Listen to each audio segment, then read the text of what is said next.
आकाशवाणी मध्य प्रदेश से प्रस्तुत हैं प्रादेशिक समाचार।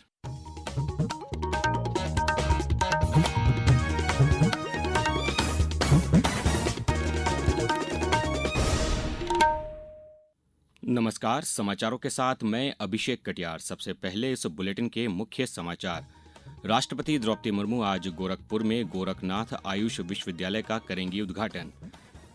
केंद्रीय गृह मंत्री अमित शाह ने कहा, सहकारिता रोजगार सृजित करने का सशक्त विकल्प। हरित प्रदेश के लिए लोक निर्माण विभाग का पौधरोपण अभियान आज। और खेल अधोसंरचना विस्तार के लिए लगातार कार्य कर रही राज्य सरकार। अब समाचार विस्तार से। राष्ट्रपति द्रौपदी मुर्मू आज गोरखपुर में उत्तर प्रदेश के पहले महायोगी गुरु गोरखनाथ आयुष विश्वविद्यालय का उद्घाटन करेंगी। राज्यपाल आनंदीबेन पटेल और मुख्यमंत्री योगी आदित्यनाथ इस अवसर पर उपस्थित रहेंगे। पेश है एक रिपोर्ट। राष्ट्रपति के उत्तर प्रदेश दौरे के दूसरे दिन गोरखपुर में महायोगी गुरु गोरखनाथ के नाम पर स्थापित उत्तर प्रदेश के जिस पहले आयुष विश्वविद्यालय का उद्घाटन होगा वह आयुर्वेद, यूनानी और होम्योपैथी सहित पारंपरिक चिकित्सा प्रणालियों में शिक्षा और उपचार दोनों का महत्वपूर्ण केंद्र होगा। यह विश्वविद्यालय रोजगार के नए रास्ते खोलने और क्षेत्र में औषधि पौधों की व्यावसायिक खेती को बढ़ावा देगा। 52 एकड़ में फैले इस विश्वविद्यालय को 267 करोड़ रुपए से अधिक के बजट से विकसित किया गया है। इस विश्वविद्यालय के उद्घाटन के बाद राष्ट्रपति गोरखनाथ मंदिर जाएंगी और उसके बाद वह सोनबरसा में महायोगी गोरखनाथ विश्वविद्यालय के आरोग्य धाम परिसर में शैक्षणिक ब्लॉक, ऑडिटोरियम और पंचकर्म केंद्र का उद्घाटन करेंगी और गर्ल्स हॉस्टल की आधारशिला रखेंगी। ओम अवस्थी, आकाशवाणी समाचार, लखनऊ। इसके पूर्व राष्ट्रपति ने कल गोरखपुर में अखिल भारतीय आयुर्विज्ञान संस्थान के पहले दीक्षांत समारोह को संबोधित करते हुए कहा कि देश के विकास में डॉक्टरों की बहुत महत्वपूर्ण भूमिका है, क्योंकि वे न केवल बीमारियों का इलाज करते हैं बल्कि एक स्वस्थ समाज की नींव भी रखते हैं। केंद्रीय गृह और सहकारिता मंत्री अमित शाह ने कहा है कि सहकारिता देश के प्रत्येक व्यक्ति के लिए रोजगार सृजित करने का एकमात्र विकल्प है। इस संवेदनशीलता को ध्यान में रखते हुए लाखों किसानों और ग्रामीणों के हित में सहकारिता को सशक्त बनाना जरूरी है। इस क्षेत्र में अपार अवसर और संभावनाएं हैं। श्री शाह कल नई दिल्ली में सभी राज्यों और केंद्र शासित प्रदेशों के सहकारिता मंत्रियों के साथ मंथन बैठक कर रहे थे। इसका उद्देश्य भारत में सहकारिता आंदोलन को सशक्त बनाने के लिए जारी योजनाओं की समीक्षा, उपलब्धियों का आकलन और सहयोग बढ़ाने के लिए गतिशील मंच उपलब्ध कराने पर विचार करना था। सहकारिता मंत्री ने कहा कि बहुत जल्द ही सहकारी राष्ट्रीय नीति की घोषणा की जाएगी, जो इस वर्ष से 2045 तक लागू रहेगी। इस राष्ट्रीय नीति के तहत प्रत्येक राज्य की सहकारी नीति उस राज्य की सहकारी परिस्थितियों के अनुसार तय की जाएगी और विशिष्ट लक्ष्य निर्धारित किए जाएंगे। रेल मंत्रालय ने यात्री रेल सेवा किराए में आज से बदलाव लागू किया है। गैर एसी मेल और एक्सप्रेस रेलगाड़ी के किरायों में मामूली बढ़ोतरी की गई है। इनका किराया 1 पैसे प्रति किलोमीटर और एसी श्रेणी में 2 पैसे प्रति किलोमीटर बढ़ाया गया है। द्वितीय श्रेणी में 500 किलोमीटर तक की यात्रा के लिए किराए में कोई बढ़ोतरी नहीं होगी। मंत्रालय ने बताया कि उपनगरीय एकल यात्रा किराए और मासिक सीजन टिकटों में भी बढ़ोतरी नहीं की गई है। आज से पहले बुक किए गए टिकटों पर किराया वृद्धि लागू नहीं होगी। किराए में बदलाव राजधानी, शताब्दी, दुरंतो, वंदे भारत और तेजस जैसी विशेष रेल सेवाओं पर भी लागू होगा। अब समाचारों में वक्त है एक ब्रेक का।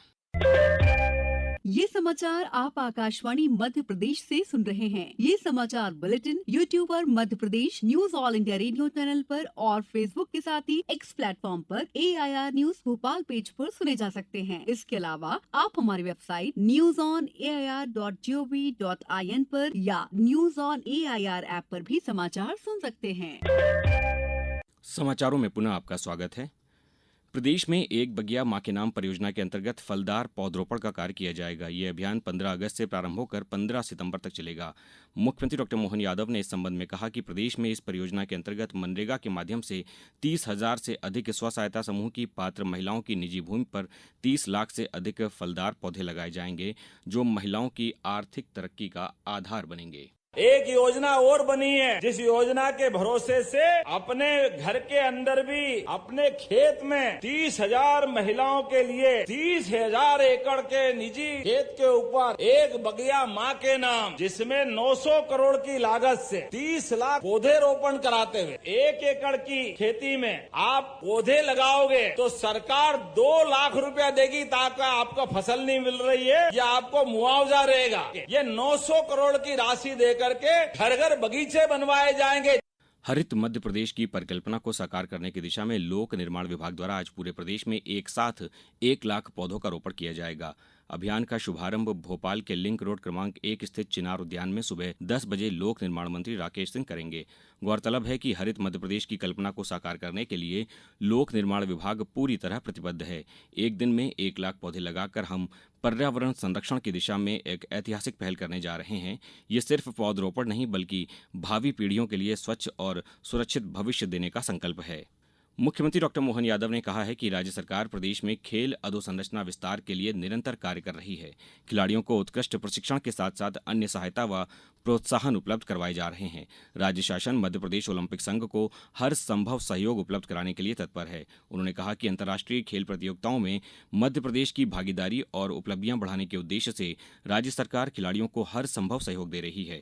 वर्ष 2028 में लॉस एंजल्स में होने वाले ओलंपिक सहित सभी अंतर्राष्ट्रीय खेल प्रतियोगिताओं में मध्य प्रदेश के खिलाड़ी अधिक से अधिक संख्या में भाग लें और बड़ी संख्या में पदक लाएं। इस लक्ष्य के साथ प्रदेश में खेल गतिविधियां संचालित की जा रही हैं। मुख्यमंत्री डॉक्टर मोहन यादव मध्य प्रदेश ओलंपिक संघ की जबलपुर में आयोजित वार्षिक बैठक को मुख्यमंत्री निवास से वर्चुअली संबोधित कर रहे थे।